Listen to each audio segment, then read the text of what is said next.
passer par les mêmes armes pour essayer de convaincre, pour essayer de contrecarrer des personnes qui sont mal intentionnées. Aujourd'hui, si on veut te traiter de menteur, si on veut te traiter de sorcier, on n'a pas toujours besoin,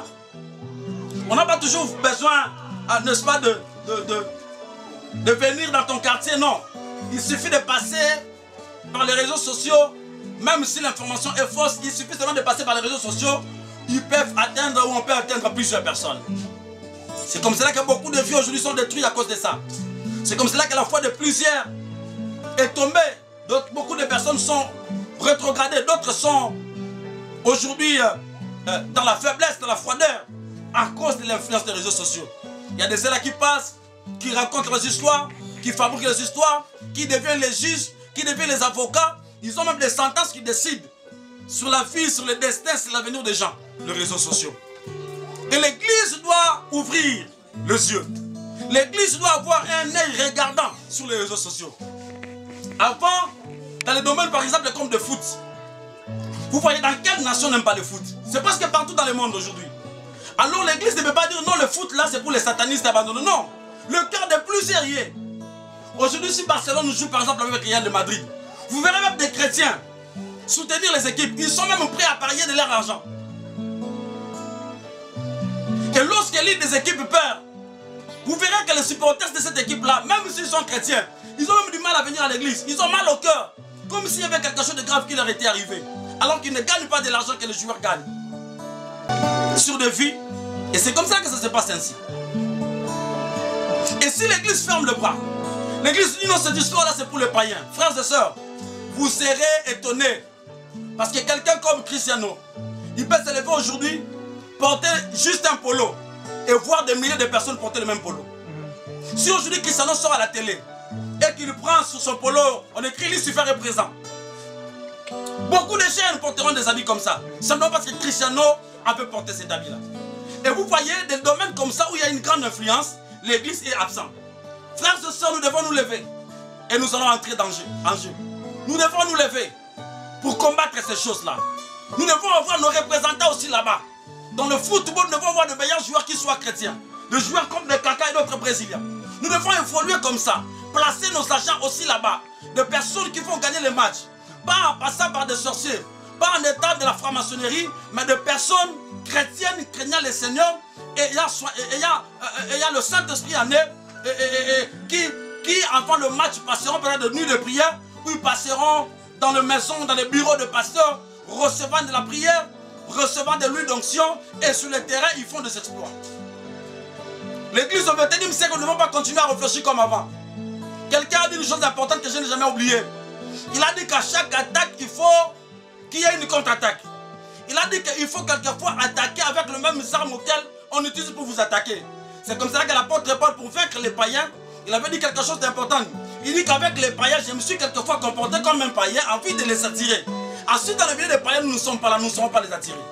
Nous devons nous réveiller, frères et sœurs, et entrer dans les domaines. Aujourd'hui, les réseaux sociaux sont en train de prendre de l'ampleur.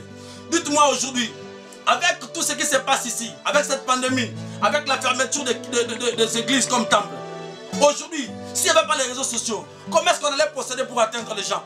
Pendant ce temps ici, il y a de ceux-là qui condamnent les réseaux sociaux.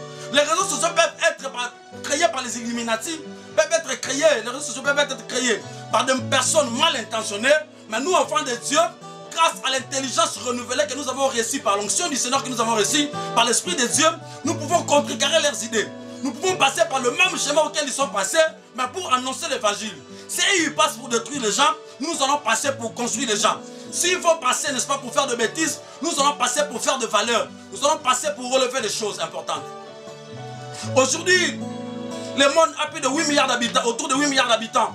Frères et sœurs, la Chine qui est le pays le plus peuplé, je vous donne les statistiques. La Chine compte aujourd'hui, frères et sœurs, la Chine compte aujourd'hui autour de 1,4 milliard d'habitants. La Chine, c'est le pays le plus peuplé. La Chine est presque le double de l'Afrique en termes de population. Frères et sœurs, la Chine, c'est le pays le plus peuplé. Après la Chine vient l'Inde, comme vous le savez, avec 1,3 milliard d'habitants. Vous le savez, frères et sœurs. Mais aujourd'hui, je vous ai amené une nouvelle. Qu'aujourd'hui, nous devons cesser de considérer la Chine comme le pays le plus peuplé. Parce qu'il y a comme une nouvelle ère. Il y a comme de nouvelles choses qui sont en train d'arriver. Il y a comme de nouvelles données qui sont en marche aujourd'hui. Il y a comme de nouvelles choses qui sont en marche aujourd'hui. Et nous ne devons pas les négliger. Nous ne devons pas l'oublier. Nous devons mettre cela, nous prendre cela en considération. Nous devons prendre cela en considération. Regardez ce qui se passe aujourd'hui. Aujourd'hui, nous devons, frères et sœurs, apprendre à considérer par exemple les réseaux qu'on appelle Facebook. Facebook aujourd'hui n'est pas seulement un réseau social comme nous le connaissions autrefois. Mais Facebook aujourd'hui doit aussi être considéré comme tout un pays. Pourquoi? Parce qu'aujourd'hui, s'il y a une nation, s'il y a une contrée qui a beaucoup plus de membres, c'est Facebook. Parce qu'aujourd'hui, Facebook compte autour de 2,6 milliards de participants ou d'abonnés. Aujourd'hui, vous pouvez lancer un seul message sur Facebook et atteindre directement 2,6 milliards de personnes. Aujourd'hui, si vous faites passer un communiqué en Chine, vous n'atteindez pas ce nombre. Vous pouvez passer un communiqué, je ne sais pas, en Afrique, vous n'atteindez pas ce nombre ici. Mais en passant par Facebook, vous atteindez beaucoup de nations.